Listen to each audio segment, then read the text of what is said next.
ਦਿਲ ਦੀ ਗੱਲਾਂ ਪ੍ਰੋਗਰਾਮ 'ਚ ਤੁਹਾਡਾ ਸਵਾਗਤ ਹੈ ਤੇ ਮੈਂ ਹਾਂ ਕੁਲਵੰਤ ਰਾਏ ਸੋਹਤਾ। K1 TV ਦੇਖਣ ਵਾਲੇ ਸਾਰੇ ਦਰਸ਼ਕਾਂ ਨੂੰ K1 TV ਵੱਲੋਂ ਤੇ ਮੇਰੇ ਵੱਲੋਂ ਪਿਆਰ ਭਰੀ ਸਤਿ ਸ਼੍ਰੀ ਅਕਾਲ ਜੀ।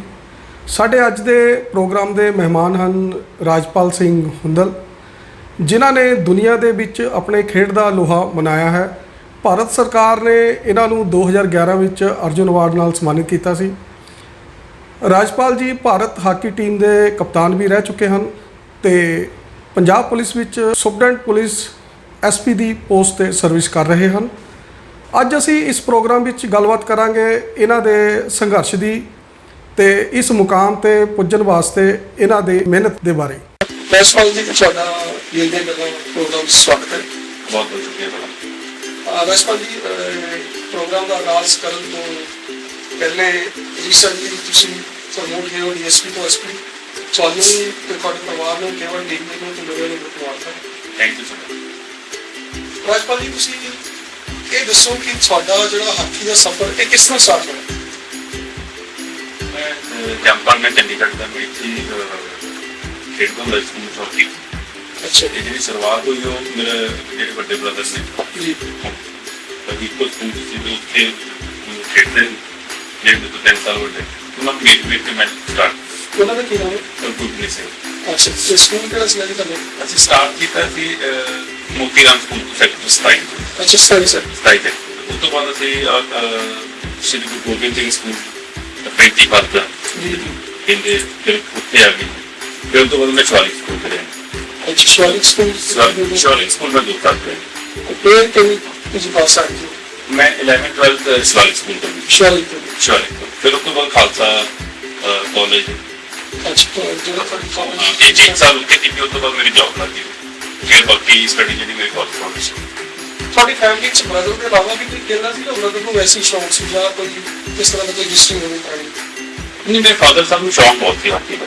ਖੇਡਦੇ ਨਹੀਂ ਸੀ ਪਰ ਉਹਨੂੰ ਸ਼ੌਂਕ ਬਹੁਤ ਸੀ ਜੀ ਤੇ ਇਸ ਕਰਕੇ ਮੈਨੂੰ ਲੱਗਦਾ ਕਿ ਸ਼ਾਇਦ ਸਾਡੇ ਦੋਵਾਂ ਭਰਾਵਾਂ ਨੂੰ ਇੰਟਰਸਟ ਜ਼ਿਆਦਾ ਹੋ ਗਿਆ ਕਿਉਂਕਿ ਅਸੀਂ ਬਹੁਤ ਜਿਹੜੀਆਂ ਗੱਲਾਂ ਸਪੈਸ਼ਲੀ 75 ਦੇ ਵਰਲਡ ਕੱਪ ਦੀ ਕੈਂਪ ਲੱਗਾ ਚੰਡੀਗੜ੍ਹ ਤੇ ਮੇਰੇ ਫਾਦਰ ਸਾਹਿਬ ਚੰਡੀਗੜ੍ਹ ਪੁਲਿਸ ਲਾਜ਼ਮ ਨੇ ਕਿ ਆਪ ਉੱਥੇ ਡਿਊਟੀ ਦੇ ਦੌਰਾਨ ਜਾਂ ਡਿਊਟੀ ਤੋਂ ਫਰਲੋ ਮਾਰ ਕੇ ਵੀ ਕੈਂਪ ਦੀ ਟ੍ਰੇਨਿੰਗ ਵੇਖਣ ਚੱਲ ਜਾਂਦੇ। ਉਹ ਸਾਰੀਆਂ ਗੱਲਾਂ ਸੁਣ ਕੇ ਮੈਨੂੰ ਲੱਗਦਾ ਸਾਡਾ ਸ਼ੌਂਕ ਜਿਹੜਾ ਹਾਕੀ ਵਾਲਾ ਫਾਦਰ ਸਾਹਿਬ ਇੰਟਰਸਟ ਲੈਂਦੇ ਹੁੰਦੇ ਤੇ ਤੁਹਾਡਾ ਵੀ ਨਾਲ ਬਹੁਤ ਜ਼ਿਆਦਾ ਤੇ ਜਦੋਂ ਤੁਸੀਂ ਚੰਡੀਗੜ੍ਹ ਵੱਲੋਂ ਤੁਸੀਂ ਪਾਰਟਿਸਿਪੇਟ ਕਰਦੇ ਹੋ ਨੈਸ਼ਨਲ ਵਾਸਤੇ ਸਟਾਰਟਿੰਗ ਤੁਸੀਂ ਜਦੋਂ ਸ਼ੁਰੂ ਕੀਤਾ ਤਾਂ ਕਿਸ ਤਰ੍ਹਾਂ ਜਦੋਂ ਫਸਟ ਟਾਈਮ ਤੁਸੀਂ ਚੰਡੀਗੜ੍ਹ ਨੂੰ ਗਏ? ਸਟਾਰਟਿੰਗ ਦਾ ਸਕੂਲ ਨੈਸ਼ਨਲ ਤੋਂ ਸਟਾਰਟ ਕੀਤਾ। ਅੱਛਾ ਸਕੂਲ ਲੈਵਲ ਦੀ ਸਕੂਲ ਗੇਮ ਜਿਹੜੀਆਂ ਸਕੂਲ ਨੈਸ਼ਨਲ ਤੋਂ ਫਿਰ ਉਸ ਤੋਂ ਬਾਅਦ ਹੌਲੀ ਹੌਲੀ ਸਭ ਤੋਂ ਪਹਿਲਾਂ ਫਿਰ ਜੂਨੀਅਰ ਨੈਸ਼ਨਲ ਜੀ ਬੈਂਗਲੌਰ ਖੇਡੂਗੇ ਜਿਹਦੇ ਜਿੰਨੇ ਵਧੀਆ ਸਾਡੇ ਰਿਜ਼ਲਟ ਨਹੀਂ ਹੋਏ।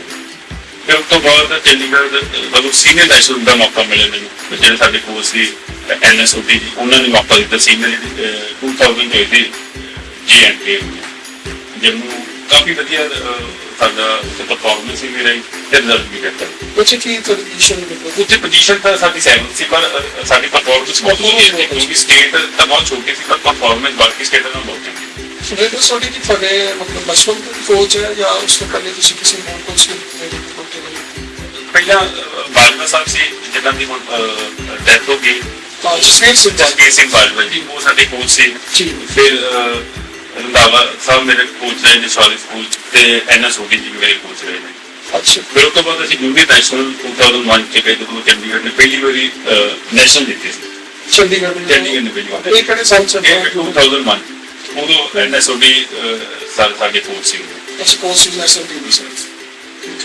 ਤੇ ਤੁਹਾਡੀ ਜਦੋਂ ਇੰਡੀਆ ਦੇ ਵਾਸਤੇ ਸਿਲੈਕਸ਼ਨ ਹੋਈ ਸੀ ਉਹ ਇਹ ਟੈਕਸ ਤੁਸੀਂ ਇਹ ਕਾਟੋ ਤੁਹਾਡਾ ਮਤਲਬ ਉਦੋਂ 2001 ਤੋਂ ਬਾਅਦ ਹੀ ਸਭ ਤੋਂ ਪਹਿਲੀ ਵਾਰੀ ਜੂਨੀਅਰ ਇੰਡੀਆ ਵਾਸਤੇ ਸਿਲੈਕਸ਼ਨ ਹੋਈ ਸੀ। ਅੱਛਾ ਉਦੋਂ ਕੋਚ ਵੀ ਨਾਲ NSOD ਨਾਲ ਸੀ। ਇੰਡੀਅਨ ਨੈਸ਼ਨਲ ਟੀਮ ਦੇ ਕੋਚ ਸੀ। ਕੋਚ ਸੀ ਉੱਥੇ ਉਦੋਂ ਸਾਡੀ ਸਿਲੈਕਸ਼ਨ ਹੋਈ ਮੇਰੀ ਉਦੋਂ ਅਸੀਂ ਜੂਨੀਅਰ ਵਰਲਡ ਕੱਪ ਵੀ ਜਿੱਤਿਆ। ਅੱਛਾ ਇਹ ਕਿਹੜੇ ਸਾਲ ਦੀ ਗੱਲ ਹੈ? ਇਹ 2001 ਦੀ ਗੱਲ। 2001 ਚ ਆਪਾਂ junior world cup junior world cup ਜਿੱਤਿਆ। ਅੱਛਾ ਇਸ ਦੇ ਬਾਅਦ ਫਿਰ ਸਿਲਸਿਲਾ ਤੁਹਾਡਾ ਫਿਰ ਅੱਗੇ ਚੱਲਦਾ ਰਿਹਾ। ਫਿਰ ਉਦੋਂ ਸੈਕੰਡ ਟੀਮ ਵੀ ਜਾਂਦੀ ਹੁੰਦੀ A ਟੀਮ ਕਹਿ ਦਿੰਦੇ ਸੀ। ਜੀ ਜੀ 2002 ਚ ਇੱਕ ਮੇਰਾ ਟੂਰ ਸੀ। ਫਿਰ 2003 ਚ ਫਿਰ 4 ਚ ਮੈਂ ਡੈਬਿਊ ਕੀਤਾ ਸੀ ਮੇਨ ਟੀਮ। ਅੱਛਾ ਅਜਲਾਨ ਸਾਹਿਬ ਫਿਰ ਉਸ ਤੋਂ ਬਾਅਦ ਕੰਟੀਨਿਊ ਸੀ ਕਰਦਾ ਅਜਲਾਨ ਸ਼ਾਹ ਮਲੇਸ਼ੀਆ ਜਿਹੜਾ ਸੁਲਤਾਨ ਅਜਲਾਨ ਸ਼ਾਹ ਕੱਪ ਉਸ ਦੇ ਵਿੱਚ ਜਦੋਂ ਤੁਸੀਂ ਡੈਬਿਊ ਕੀਤਾ ਤੇ ਉਸ ਟਾਈਮ ਤੁਸੀਂ ਬਾਲੀ ਕਰ ਰਹੇ ਸੀ ਜਾਂ ਟੀਮ ਦੇ ਸਾਰੇ ਪਾਰਟਸ ਸਟਾਰਟ? ਨਹੀਂ, ਮੈਂ ਡੈਬਿਊ ਕੀਤਾ ਸੀ ਉਦੋਂ ਤਾਂ ਬਾਕੀ ਜਿਹੜੇ ਬਹੁਤ ਹੀ ਦਿੱਗਜ ਪਲੇਅਰ ਜਿਹੜੇ ਬੜਾ ਚੰਗਾ ਵੀ ਲੱਗਦਾ ਹੈ ਇਹ ਯਾਦ ਕਰਕੇ ਕਿ ਉਹਨਾਂ ਨਾਲ ਮੈਨੂੰ ਮੌਕਾ ਮਿਲਿਆ ਖੇਡਣ ਦਾ। ਬਲਜੀਤ ਸਿੰਘ ਢਿੱਲੋਂ ਜੀ ਨਾਲ ਭਾਜੀ ਤੇ ਸਰਦਾਰ ਕਿਲੇ ਇਹਨਾਂ ਨਾਲ ਮੈਨੂੰ ਖੇਡਣ ਦਾ ਮੌਕਾ ਮਿਲਿਆ ਡੈਬਿਊ ਤੇ ਬੜਾ ਚੰਗਾ ਐਕਸਪੀਰੀਅੰਸ ਰਿਹਾ। ਤੋਂ ਡੋਮੈਸਟਿਕ ਦਾ ਇਹਨਾਂ ਨਾਲ ਖੇਡਦੇ ਪਰ ਇੰਟਰਨੈਸ਼ਨਲ ਟੂਰਨਾਮੈਂਟ ਬਹੁਤ ਘੱਟ ਮੌਕਾ ਮਿਲਿਆ ਮੈਨੂੰ ਇਹਨਾਂ ਨੂੰ ਖੇਡਣ ਦਾ। ਜਦੋਂ ਤੁਸੀਂ ਫਸਟ ਡੈਬਿਊ ਕੀਤਾ ਤੇ ਉੱਥੇ ਕਿਸੇ ਤਰ੍ਹਾਂ ਦਾ ਤੁਹਾਨੂੰ ਲੱਗਿਆ ਕੋਈ ਪ੍ਰੈਸ਼ਰ ਜਾਂ ਕੁਝ ਜਾਂ ਕੋਈ ਇਸ ਤਰ੍ਹਾਂ ਦਾ ਮੈਚ ਤੁਹਾਨੂੰ ਲੱਗਿਆ ਹੋਵੇ ਕਿ ਫਿਲਹਾਲ ਇੰਟਰਨੈਸ਼ਨਲ ਪਲੇਟਫਾਰਮ ਤੇ ਜਾ ਕੇ ਕੋਈ ਪ੍ਰੋਬਲਮ ਆਈ ਹੋਵੇ? ਨਹੀਂ, ਪ੍ਰੋਬਲਮ ਕੋਈ ਨਹੀਂ ਸੀ ਕਿਉਂਕਿ ਸਾਡੀ ਕੋਚਿੰਗ ਵੀ ਤਾਂ ਸਾਡੀ ਪਰਫਾਰਮੈਂਸ ਚੰਗੀ ਨਹੀਂ ਸੀ ਤਾਂ ਪ੍ਰੋਬਲਮ ਕੋਈ ਨਹੀਂ ਸੀ। ਹੁਣ ਸੀਨੀਅਰ ਪਲੇਅਰ ਜਿਹੜੇ ਜ਼ਿਆਦਾ ਚੰਗੇ ਸੀ, ਸਪੈਸ਼ਲੀ ਮੈਂ ਬਲਜੀਤ ਢਿੱਲੋਂ ਭਾਈ ਦੀ ਗੱਲ ਕਰਾਂ, ਬਹੁਤ ਜ਼ਿਆਦਾ ਸਾਨੂੰ ਮੋਟੀਵੇਟ ਕਰਦੇ ਸੀ on the field of the field, ਸਾਨੂੰ ਹਮੇਸ਼ਾ ਮੋਟੀਵੇਟ ਕਰਦੇ ਸੀ। ਜਿਸ ਤਰ੍ਹਾਂ ਹੁਣ ਤੁਸੀਂ ਨੇ ਇੱਕਦਮ ਉਹਨਾਂ ਨਾਲ ਗੱਲ ਕਰਨਾ ਥੋੜਾ ਜਿਹਾ ਬੰਦੇ ਨੂੰ ਹੁੰਦਾ ਉਹ ਸਪੋਰਟਿਵ ਸੀਗੇ, ਉਹਨਾਂ ਦੀ ਨੇਚਰ ਇਸ ਤਰ੍ਹਾਂ ਨਹੀਂ, ਹਮੇਸ਼ਾ ਸਪੋਰਟ ਕਰਦੇ ਸੀ ਉਹਨਾਂ ਨੇ ਯੰਗਸਟਰ ਨੂੰ ਹਮੇਸ਼ਾ ਸਪੋਰਟ ਕੀਤਾ। ਕਈ ਬੰਦਿਆਂ ਨਾਲ ਮੇਰੀ ਖਿਡਾਰੀ ਨਾਲ ਗੱਲ ਹੋਈ ਤਾਂ ਉਹਨਾਂ ਨੇ ਤੁਹਾਡੇ ਨਾਲ ਸੀ ਦੱਸਿਆ ਕਿ ਕਾਫੀ ਸਪੋਰਟਰ ਔਰ ਉਹਨਾਂ ਦੀ ਨੇਚਰ ਹਮੇਸ਼ਾ ਸਪੋਰਟ ਕਰਦੇ ਰਹੇ। ਬੜਾ ਫਰੈਂਡਲੀ ਉਹਨਾਂ ਦਾ ਮਾਹੌਲ ਟੀਮ 'ਚ ਬਣਾ ਕੇ ਰੱਖਦੇ ਸੀ ਤੇ ਉਹਨਾਂ ਦੇ ਦੌਰਾਨ ਟੀਮ ਦੀ ਪਰਫਾਰਮੈਂਸ ਵੀ ਤਾਂ ਹੀ ਹੋਣੀ ਚਾਹੀਦੀ। ਜਦੋਂ ਤੁਸੀਂ ਫਸਟ ਟਾਈਮ ਇਹ ਟੀਮ ਵਾਸਤੇ ਜਦੋਂ ਲਾਂਚ ਕਰਦੇ ਉਸ ਟਾਈਮ ਤੁਹਾਡੇ ਘਰਦਿਆਂ ਦੀ ਫੀਲਿੰਗਸ ਔਰ ਤੁਹਾਡੀ ਫੀਲਿੰਗਸ ਕਿਸ ਤਰ੍ਹਾਂ ਦੀ ਫੀਲਿੰਗਸ ਸੀ? ਇਹ ਬੜਾ ਚੰਗਾ ਲੱਗਾ ਫਸਟ ਟਾਈਮ ਜਦੋਂ ਇੰਡੀਆ ਵਾਸਤੇ ਮੇਨ ਇੰਡੀਆ ਟੀਮ ਵਾਸਤੇ ਖੇਡੇ ਤੇ ਬਹੁਤ ਜ਼ਿਆਦਾ ਚੰਗਾ ਲੱਗਾ। ਜੂਨੀਅਰ ਤੋਂ ਬਾਅਦ ਜਦੋਂ ਮੇਨ ਟੀਮ ਜਾਣਾ ਤੇ ਇੱਕ ਆਪਣੇ ਇੱਕ ਡ੍ਰੀਮ ਹੁੰਦਾ ਤੇ ਮੈਨੂੰ ਲੱਗਦਾ ਕਿ ਉਦੋਂ ਸਭ ਤੋਂ ਜ਼ਿਆਦਾ ਖੁਸ਼ੀ ਵਾਲੀ ਗੱਲ ਸੀ ਜਦੋਂ ਪਹਿਲੀ ਵੀ ਮੈਂ ਗਿਆ। ਹਰ ਖਿਡਾਰੀ ਦਾ ਜੀ। ਤੇ ਜਦੋਂ ਤੁਸੀਂ ਟੀਮ ਵਾਸਤੇ ਖੇਡਦੇ ਰਹੇ ਉਸ ਐਕਸਪੀਰੀਅੰਸ ਬਾਰੇ ਸਾਨੂੰ ਦੱਸੋ। ਫਿਰ 2005 ਚ ਮੈਨੂੰ ਦੁਬਾਰਾ ਫਿਰ ਮੌਕਾ ਮਿਲਿਆ ਤੇ 2000 ਫਿਰ ਅਜਲਾਂਸ਼ਾ ਟੀਮ ਵਿੱਚ ਅੱਛਾ ਦੁਬਾਰਾ ਟੀਮ ਤੇ ਉਸ ਤੋਂ ਬਾਅਦ ਫਿਰ ਮੈਂ ਕੰਟੀਨਿਊ ਹੀ ਹਰ ਟੂਰਨਾਮੈਂਟ ਖੇਡਦੇ ਹਾਂ। 2011 ਤੱਕ ਮੈਂ ਕੋਈ ਟੂਰਨਾਮੈਂਟ ਮਿਸ ਨਹੀਂ ਕੀਤਾ ਜੀ। ਤੇ ਜਿਹੜੇ ਟੂਰਨਾਮੈਂਟ ਆਉਂਦੇ ਨੇ specially 2006 Commonwealth Asian game world cup and 2007 Asia cup ਜਿਹੜਾ ਇੰਡੀਆ ਜਿੱਤਿਆ ਤੇ ਨਹੀਂ ਹੋਇਆ ਜਿਹਦੇ ਚ ਕੋਰੀਆ ਨੂੰ ਅਸੀਂ 7-2 ਨਾਲ ਬੀਟ ਕੀਤਾ। ਤੇ ਇਦਾਂ ਹੀ ਬਾਕੀ ਟੂਰਨਾਮੈਂਟ ਆਉਂਦੇ ਨੇ 2006 ਚ ਅਸੀਂ 올림픽 ਤੇ ਕੁਆਲੀਫਾਈ ਨਹੀਂ ਕਰ ਸਕੇ। ਉਹ ਤਾਂ ਥੋੜਾ ਜਿਹਾ ਨਾਰਾਜ਼ ਹੋਣ ਵਾਲਾ ਸਮਾਂ। ਉਹ ਤੁਹਾਡੀ ਲਾਈਫ ਵਿੱਚ ਇੱਕ ਉਸ ਦਾ ਕਿ ਜਿਹੜਾ ਤੁਸੀਂ ਇਸ ਟਾਈਮ ਅਗਰ ਕੁਆਲੀਫਾਈ ਕਰ ਜਾਂਦੇ ਤੇ 올림픽 ਪਾਰਟਿਸਿਪੇਟ ਹਾਂ ਦੁੱਖ ਵੀ ਲੱਗਾ ਤੇ ਕਿਤੇ ਨਾ ਕਿਤੇ ਵੀ ਮੋਬਿਲਾਈਜ਼ ਹੋ ਗਏ ਸੀ ਕਿ ਸ਼ਾਇਦ ਅਸੀਂ ਇੰਨੇ ਚੰਗੇ ਪਲੇਅਰ ਨਹੀਂ ਹਾਂ ਕਿ ਅਸੀਂ ਕੁਆਲੀਫਾਈ ਨਾ ਹੋ ਸਕੀਏ ਜਾਂ ਇੰਟਰਨੈਸ਼ਨਲ ਲੈਵਲ ਤੇ ਜ਼ਿਆਦਾ ਮੈਚ ਨਾ ਲਿਆ।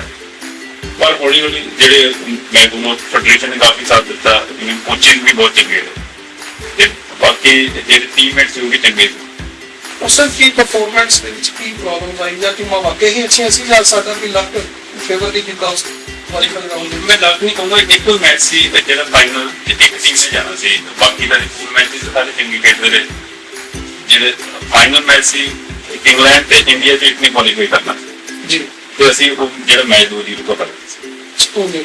ਉਸ ਦੇ ਬਾਅਦ ਫਿਰ ਤੁਹਾਨੂੰ 올림픽 ਵਾਸਤੇ ਮੌਕਾ ਮਿਲਿਆ। ਫਿਰ ਤਾਂ 올림픽 ਆਫਿਸ ਦਾ ਹੋਣੀ ਫਿਰ ਉਹਦੇ ਵਿੱਚ ਜਿਹੜੇ ਟੂਰਨਾਮੈਂਟ ਹੈ ਉਹਦੇ ਚ ਸਾਡੀ ਪਰਫਾਰਮੈਂਸ ਬਹੁਤ ਵਧੀਆ। ਉਹਦੇ ਚ ਕਾਮਨਵੈਲਥ 2010 ਦੇ ਜਿਹੜੇ ਮੈਡਲ ਆਏ, ਪਹਿਲੀ ਵਾਰੀ ਹਾਕੀ ਮੈਡਲ ਆਏ, 2010 ਵਰਲਡ ਕੱਪ ਵੀ ਵਧੀਆ ਪਰਫਾਰਮੈਂਸ ਰਹੀ ਜੀ। 2010 ਏਸ਼ੀਅਨ ਗੇਮ ਚ ਪਰਫਾਰਮੈਂਸ ਬਹੁਤ ਚੰਗੀ ਸੀ। ਇੱਕ ਵਾਰ ਤੁਸੀਂ ਜਿਹੜੀ ਆਪਣੇ ਸਾਨੂੰ ਇਸ ਤਰ੍ਹਾਂ ਕੋਈ ਪਲੇਅਰ ਤੋਂ ਤੁਸੀਂ ਇੰਸਪਾਇਰ ਹੋਏ ਕਿਦਾਂ ਦਾ ਕੋਈ ਖਿਡਾਰੀ ਸੀਨੀਅਰ? ਨਹੀਂ, ਮੈਨੂੰ ਹਮੇਸ਼ਾ ਚੰਗਾ ਬਲਜੀਤ ਢਿੱਲੋਂ ਭਾਈ ਤਾਂ ਹਮੇਸ਼ਾ ਚੰਗੇ ਲੱਗਦੇ। ਮੈਨੂੰ ਲੱਗਦਾ ਸਿਰਫ ਮੈਨੂੰ ਨਹੀਂ ਸਾਰੇ ਜਿਹੜੇ ਫਾਰਵਰਡ ਸੀ ਉਹਨਾਂ ਵਾਸਤੇ ਉਹ ਆਈਡੀਅਲ ਸੀ ਕਿ ਜੇ ਖੇਡਣਾ ਤੇ ਬਲਜੀਤ ਸਿੰਘ ਢਿੱਲੋਂ ਨੂੰ ਖੇਡਣਾ। ਉਹ ਟਾਈਮ ਟੂ ਟਾਈਮ ਵੀ ਗਗਨਜੀਤ ਬਹੁਤ ਚੰਗੇ ਪਰਫਾਰਮੈਂਸ ਦੇ ਉਹਨਾਂ ਨੂੰ ਵੇਖ ਕੇ ਬਹੁਤ ਕੁਝ ਸਿੱਖਿਆ। ਸਭ ਜੋ ਦੀਪਕ ਠਾਕੁਰ ਕਰਨਰਾਜ ਪਿੰਡੇ ਜਿਨ੍ਹਾਂ ਨਾਲ ਅਸੀਂ ਡੋਮੈਸਟਿਕ ਬਹੁਤ ਜ਼ਿਆਦਾ ਖੇਡੇ। ਉਹ ਮੈਚ ਬਹੁਤ ਅੱਛਾ ਸੀ ਤੁਹਾਡਾ, ਸਾਰੀ ਜਿਹੜੀ ਫਾਰਵਰਡ ਲਾਈਨ ਸੀ ਬੜੀ ਮਤਲਬ ਕਿ ਫਿਜ਼ੀਕਲੀ ਫਿਟ ਤੇ ਇੱਕ ਕੰਬੀਨੇਸ਼ਨ ਬਹੁਤ ਅੱਛਾ ਸੀ ਤੁਹਾਡਾ। ਕੰਬੀਨੇਸ਼ਨ ਚੰਗਾ ਸੀ ਡੋਮੈਸਟਿਕ ਤੇ ਉਹਨਾਂ ਨਾਲ ਆਪਸ ਖੇਡਣ ਦਾ ਜਿਹੜਾ ਮੌਕਾ ਮਿਲਦਾ ਸੀ ਉਹ ਮੈਂ ਕਹੂੰਗਾ ਸਾਡੇ ਮੈਚ ਨੂੰ ਬਹੁਤ ਫਾਇਦਾ ਉਹਨਾਂ ਤੋਂ ਆਫ ਦਾ ਫੀਲਡ ਵੀ ਗੱਲਾਂ ਪਤਾ ਨਹੀਂ ਸਿੱਖਦੇ ਸੀ, ਔਨ ਦਾ ਫੀਲਡ ਵੀ ਸਿੱਖਦੇ।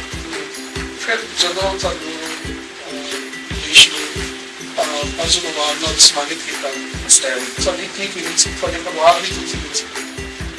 ਕਿਸੇ ਵੀ ਪਲੇਅਰ ਵਾਸਤੇ ਅਰਜਨ ਅਵਾਰਡ ਮਿਲਣਾ ਆਪਣੇ ਆਪ 'ਚ ਇੱਕ ਬੜੀ ਖੁਸ਼ੀ ਵਾਲੀ ਗੱਲ ਹੁੰਦੀ ਹੈ ਕਿ ਜਿਹੜੀ ਮੇਰੀ ਅਚੀਵਮੈਂਟਸ ਨੇ ਗੌਰਮੈਂਟ ਨੇ ਉਹਨੂੰ ਰਿਕੋਗਨਾਈਜ਼ ਕੀਤਾ ਤੇ ਬੜਾ ਚੰਗਾ ਲੱਗਾ ਕਿ ਪਰਿਵਾਰ ਵੀ ਉੱਥੇ ਸੀ ਜਦੋਂ ਅਵਾਰਡ ਫੰਕਸ਼ਨ ਮੈਨੂੰ ਲੱਗਦਾ ਇੱਕ ਪਲੇਅਰ ਵਾਸਤੇ ਬੜਾ ਖੁਸ਼ੀ ਵਾਲਾ ਪਲ ਹੈ। ਸਾਨੂੰ ਜ਼ਿੰਦਗੀ ਦੇ ਵਿੱਚ ਇਸ ਤਰ੍ਹਾਂ ਕਦੀ ਲੱਗਿਆ ਕਿ ਕੁਛ ਤੁਸੀਂ ਹੋਰ ਮੁਕਾਮ ਤੱਕ ਜਾਣਾ ਚਾਹੁੰਦੇ ਸੀ, ਉੱਥੇ ਤੱਕ ਕੋਈ ਏਦਾਂ ਦਾ ਮੁਕਾਮ ਸੀ?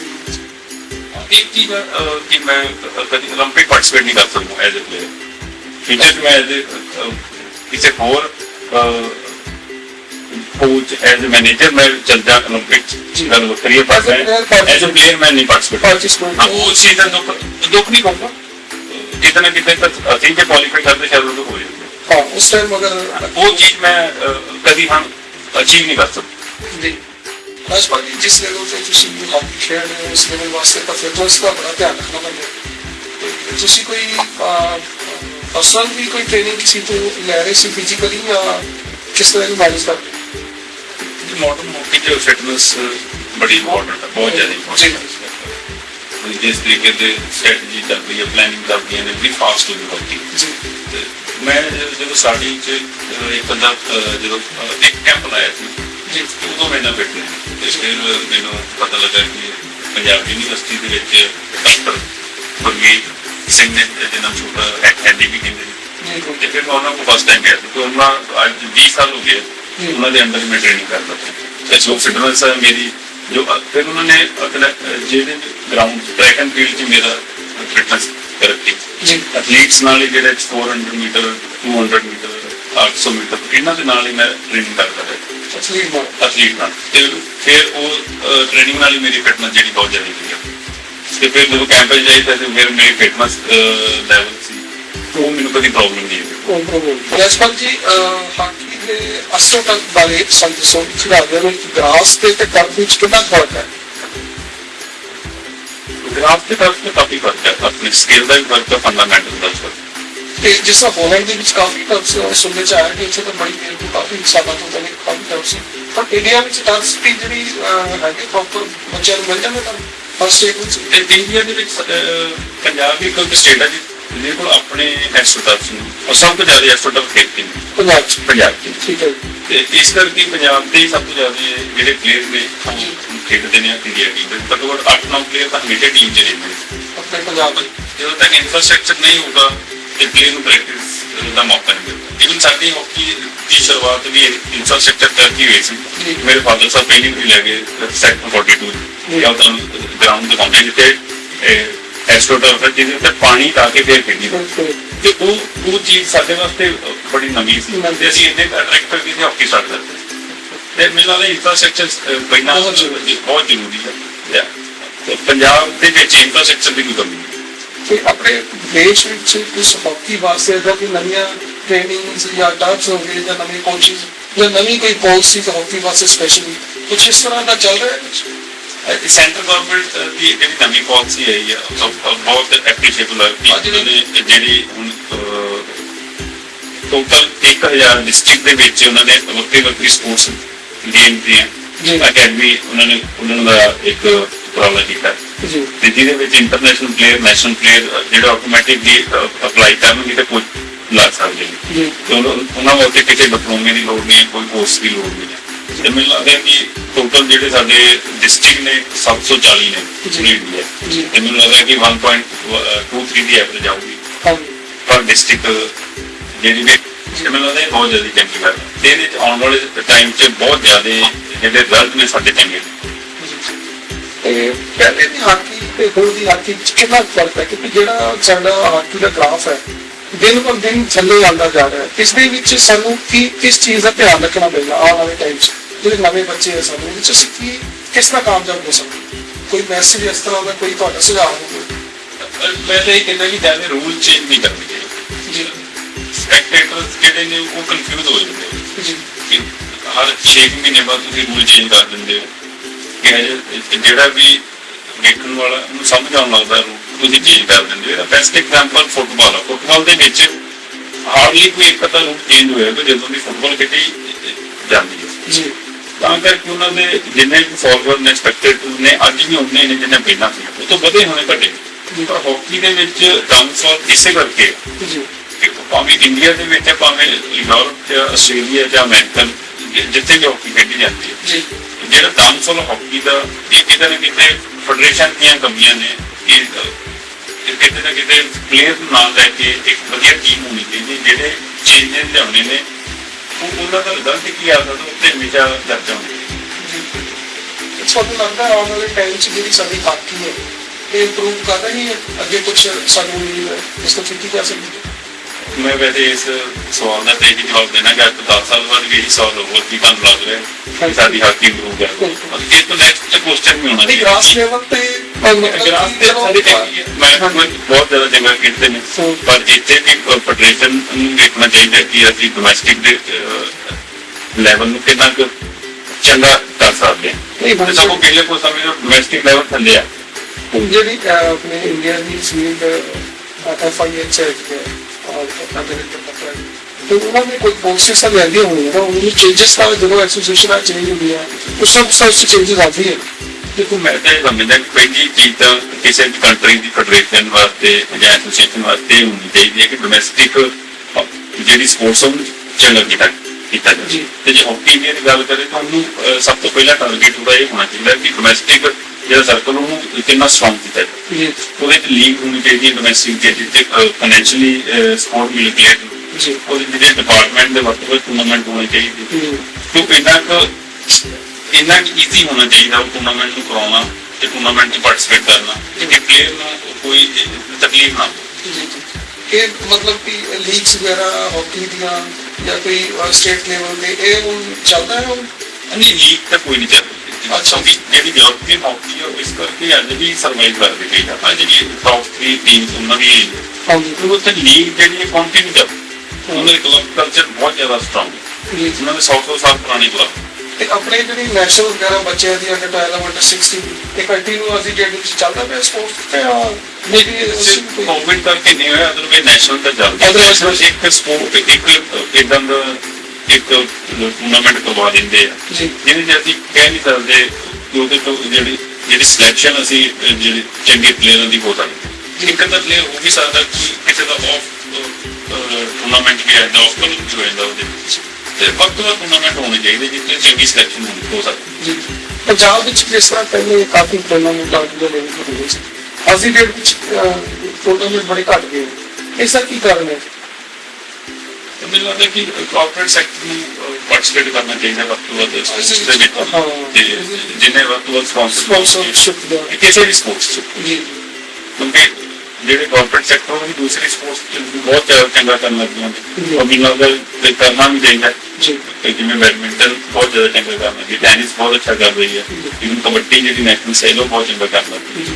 ਤੇ ਜਿਹੜੀ ਵੀ ਕੰਪਨੀ ਨੇ ਉਹਨਾਂ ਨੇ ਆਪਣੀ ਮਾਰਕੀਟਿੰਗ ਦੇ ਹਿਸਾਬ ਨਾਲ ਦੇਖਣਾ ਜਿਹਦਾ ਬੈਸਟ ਰਿਜ਼ਲਟ ਆਊਗਾ ਉਹਨੂੰ ਸਪਾਂਸਰ ਕਰ। ਤੇ ਇਹਨਾਂ ਦੀ ਵੀ ਪਲੈਨਿੰਗ ਹਾਕੀ ਦੀ ਬੇਸਾਂ ਦੀ ਹੋਣੀ ਚਾਹੀਦੀ ਹੈ ਕਿ ਵੱਧ ਤੋਂ ਵੱਧ ਸਾਡੇ ਜਿਹੜੇ ਸਪਾਂਸਰ ਸਾਡੇ ਕੋਲ ਤੇ ਸਪਾਂਸਰ ਦਾ ਜਿਹੜਾ ਫੰਡ ਦਾ ਉਹ ਆਪਣਾ ਇਹਨਾਂ ਦਾ ਸਹੀ ਯੂਟਿਲਾਈਜ਼ ਹੋਣਾ ਚਾਹੀਦਾ, ਪਲੇਅਰ ਤੱਕ ਵੀ ਜਾਣਾ ਚਾਹੀਦਾ। ਚੱਲਦੇ ਮੈਂ ਇਹਦੇ ਗੱਲਾਂ ਵਿੱਚ ਸਾਨੂੰ ਰਿਕਵੈਸਟ ਕਰਾਂਗਾ ਕਿ ਸਾਡੇ ਹਾਕੀ ਪਲੇਅਰ ਨਵੇਂ ਬੱਚੇ ਖੇਡ ਰਹੇ ਉਹਨਾਂ ਵਾਸਤੇ ਕੋਈ ਮੈਸੇਜ। ਬਹੁਤ ਬਹੁਤ ਧੰਨਵਾਦ ਕਰਦਾ ਕੁਲਵੰਤ ਭਾਈ ਦਾ, ਬਹੁਤ ਬਹੁਤ ਧੰਨਵਾਦ ਕਰਦਾ ਕਿ ਜਿਨ੍ਹਾਂ ਨੇ ਇਹਨਾਂ ਵਧੀਆ ਇਨੀਸ਼ੀਏਟਿਵ ਕੀਤਾ ਹੈ ਕਿ ਸਪੋਰਟਸ ਨੂੰ ਤੇ ਸਪੋਰਟਸ ਪਰਸਨ ਨੂੰ ਪ੍ਰਮੋਟ ਕਰਨ ਵਾਸਤੇ। ਤੇ ਜਿਹੜੇ ਵੀ ਦਰਸ਼ਕ ਨੇ ਜਾਂ ਬੱਚੇ ਨੇ ਇਹ ਦੇਖ ਰਹੇ ਨੇ, ਮੈਂ ਇੱਕੋ ਜਿਹੀ ਦਿੰਦਾ ਕਿ ਆਪਣੇ ਕੋਚਿਸ ਦੀ ਜਿਹੜੀ ਗੱਲ ਆ ਉਹਨੂੰ ਫੋਲੋ ਕਰੋ, ਆਪਣੇ ਪੇਰੈਂਟਸ ਦਾ ਮਾਨ ਸਨਮਾਨ ਕਰੋ ਤੇ ਆਪਣਾ ਡਿਸਿਪਲਿਨ ਤੇ ਹਾਰਡ ਵਰਕ ਜੋ ਤੁਸੀਂ ਮਿਲਿਆ ਉਹ ਤੁਹਾਨੂੰ ਜ਼ਰੂਰ ਮਿਲੇ।